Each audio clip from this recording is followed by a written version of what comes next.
Loki, you crazy. Life try. Every now. How is everybody doing? This is Mentors Mentality, and I am Sabelo Shongwane, otherwise known as Coach Sabza. Another episode, and as always, I will touch on an experience that I had through the game of soccer, the sport that I love, passionate about, and life experiences, any lessons that I learned from soccer that complemented my life experience or taught me a valuable lesson that I could apply in life. And I'll use some examples just to emphasize the point. So I'm going to talk about a very tough time for sportsmen and women, and that is injuries.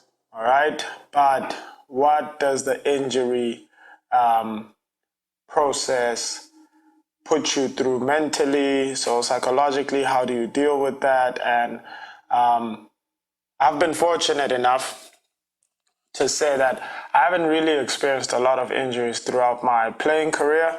However, I think it's because I haven't had that many injuries that I remember this point in time in my life vividly. And so I've had players come to me during times of injuries and express how they are feeling. And I've used my short experience. Like I said, I was fortunate enough to have a short experience, but I would use my short experience to help them through their tough time. Right? I've had friends in college suffer a huge setback when it comes to an injury, be it an ACL tear, ankle break, or something like that. And I just watch them go through the time, and it's always hard to tell the person, keep your head up. It's just a matter of time. This is part of the process. You're going to be back soon. And, some people never come back the same, but it's a setback, right? So that's another way to look at it. But how do you come back from a setback is key, because it's a test of your character, right? And so I remember a time I was around 15 years old. I had recently dedicated my life to the sport. And so I had been working very hard, training a lot and praying a lot. So I'm talking to God every day about, everything in my life, my health, mentally, physically, my fitness level, helping me get better at that. Every day I have to learn a new trick and new skill. And so at this point in time, I'm looking at my peers, right, and the people around me when it comes to the sport, and I'm noticing a difference between myself and them. And the difference was, in my eyes, the level of commitment and the discipline and dedication that I had. So in that time, I'm looking at all of that and I'm thinking, I'm going to get the reward that I deserve. I'm going to get the reward that I deserve. I just got to keep working hard. And I remember at school, it was in high school, we played a varsity versus junior varsity game. And so I wasn't part of the varsity team because the coach at tryouts felt that, he needed to stick to the people that he knew and the players that he's worked with before. And because I was a new student coming into that school, he didn't really want to entertain me, even though some players advocated for me to play for the first team because they felt that I was good enough to compete. And I felt like I was good enough to compete, but I was ready to prove myself to this coach. So we were playing, and it was 3-3. The score was 3-3, close to the end of the game. And we get a corner kick, ball comes in, and I'm in the air, and I hit a bicycle kick. So I'm off the ground, I'm in the air, and I connect well. But while I'm in the air, one of the players that's close to me, the defenders, shoved me. And so it made my landing awkward. I landed with my hand pointing down, and I messed up my finger. I had to get a cast, half a cast on it, but it was only like for a time of about 2 to 3 weeks, so it wasn't that long. But that was probably the longest 2 to 3 weeks that I have ever experienced when it comes to the game, right?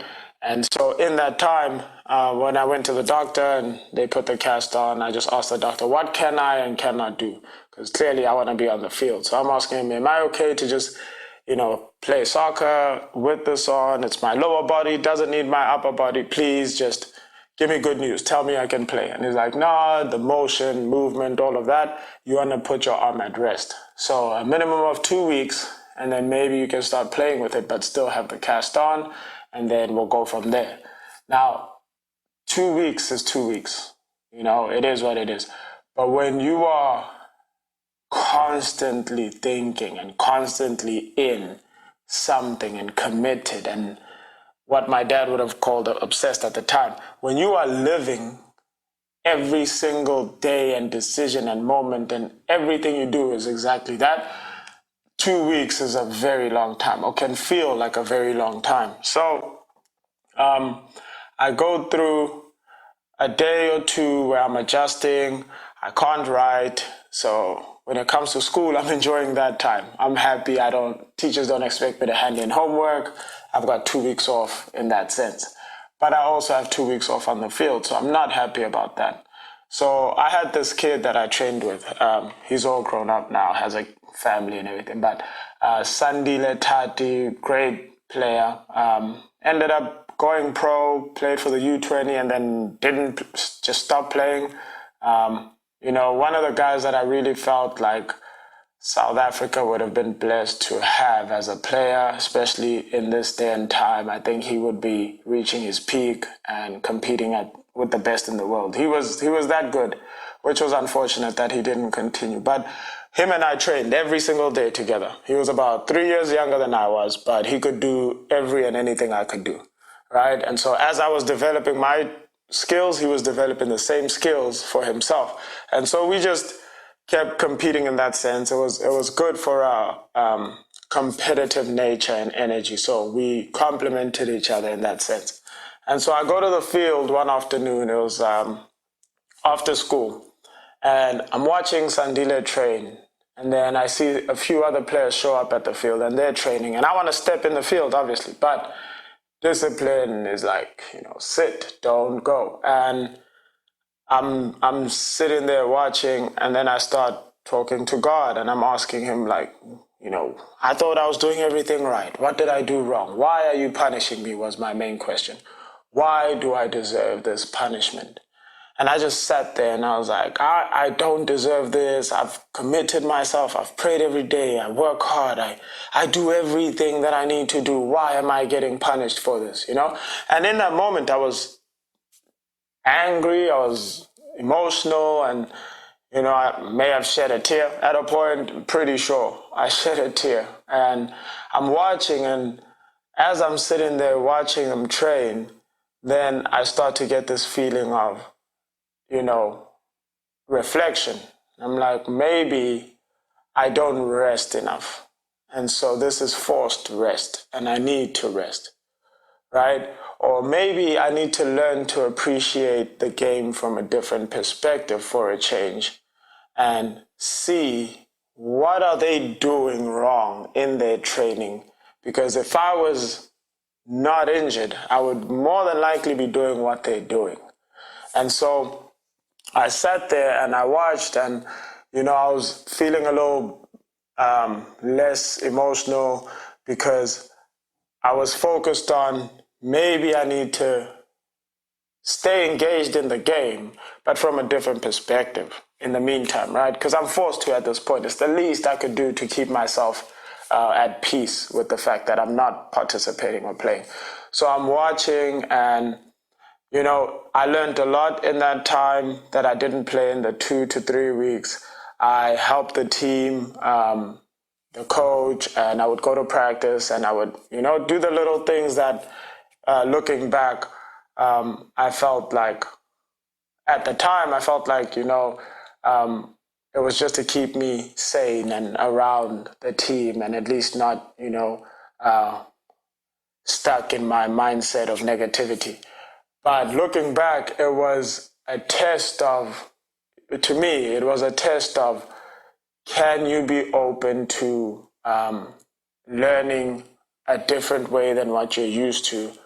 If, push comes to shove, can you adjust your mindset but still stay strong? Can you have faith that, whether things are going good or bad, there's a reason for it, and as long as you stay committed, you reap the benefits from it. And that was in itself, that was a moment that became a life lesson for me, to share with players. And so, like I said, when I have like players that are injured and I can tell psychologically they're struggling, emotionally they're struggling, I can reflect back on that time and express to them, you may be injured, but you need to also learn the importance of, perspective and perception and all that. If you view this injury with negativity the entire time, but don't take this time to look at a side of the game that you wouldn't be looking at if you weren't injured, you may miss out on so many other lessons, right? So I advise players to take that time to maybe study film more, watch themselves play more, see more of what they do wrong. So when they are ready to go back on the field or to go back to training, they are working on things from a different perspective or perception or, angle in general. And so I used that life lesson to help me in so many other situations in life. And it's crazy because I will sit at a traffic light, and instead of having road rage, because sometimes, you get it naturally, you're human, so you're there, you need them to move. And then I'd ask myself, why is this traffic happening right now when I need to be where I need to be at, a specific time? And I tried to figure out, maybe this is for my own good. Or I try to find something positive in it. Like, time is, always something we stress about, but I'm not really appreciating the fact that, I'm alive and I get to be experiencing life as it goes, good or bad. And so there are some people that are not alive and not getting to experience it. And there are those that are just at work right now, working hard and would love to have a break, even if it is sitting in traffic. And so that perspective for me, or that shift of mindset, allows me to take a back seat on what is happening in that moment and how I feel about it, and just appreciate whatever there is to appreciate within that moment. So it's almost like a moment to reflect, and I think it's forced. The moments like that, it's like forced reflection. And anytime I go through a moment of forced reflection, I feel like it's a message rather from a higher power that is just telling me to appreciate the moment for what the moment has to offer, and reflect on what the moment has to offer, and see what I can grasp from this moment that can benefit me in the next few days or in my future in general, right? That type of mentality, mindset, allows me to avoid stress a lot. It allows me to avoid the emotions of anger, frustration. It allows me to avoid conflict, moments of conflict, or confrontation, rather. Confrontational moments, because I could be angry. Like I said in the example, I could be angry at someone in traffic, and just going and engaging with that road rage aspect, I don't really know what that might escalate towards, right? That could go completely out of hand and make the situation worse. And, nobody wants that in hindsight. But in the moment, you get so caught up that you allow all these emotions to keep building and building. And sometimes you need forced reflection. Sometimes you need to be kind of just put to calm and rest, and just, forcefully so. But it's hard to recognize that. And so finding ways or learning through experience how to identify those moments when they come allows you to deal with them a little bit better. And I appreciate that lesson. And so I remember recently there was a kid, he's a football player, so he plays American football, and he messed up his knee. And so he's been sitting out a lot in the year, and he's used to playing. Kid's name is Kobe, and he's a very dedicated player, hard worker, and hits the gym a lot. And the commitment level and the dedication is there, the discipline, the drive, right?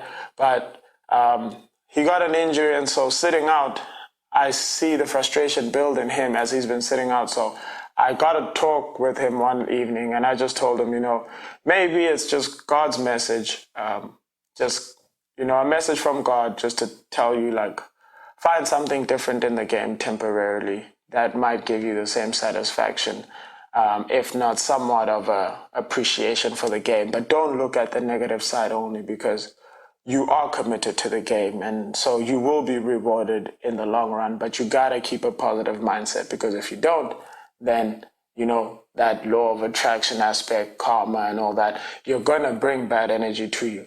Coaches see that, so they may not play you because you're walking around with shrugged shoulders, right? But if you're walking around prideful, happy, still encouraging others, and then when you're finally ready, you're putting in the work, and they see that body language and action, chances are coaches will play you because they see the value in having you on the field as much as there's value of having you off the field. They feel like when they need that same value on the field, they'll plug you in, without a doubt. And so, like I said, it's just one of those experiences that I had that I appreciate, because, dealing with stress is not an easy thing for anybody.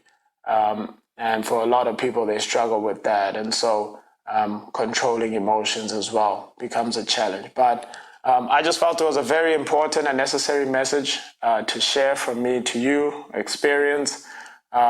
Please feel free to subscribe, like, share, comment.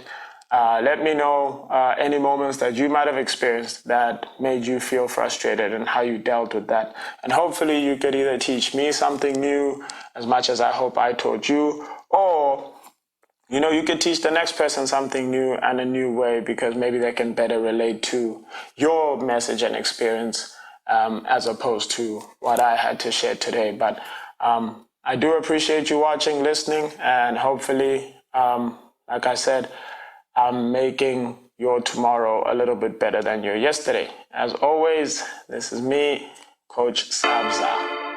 Thanks.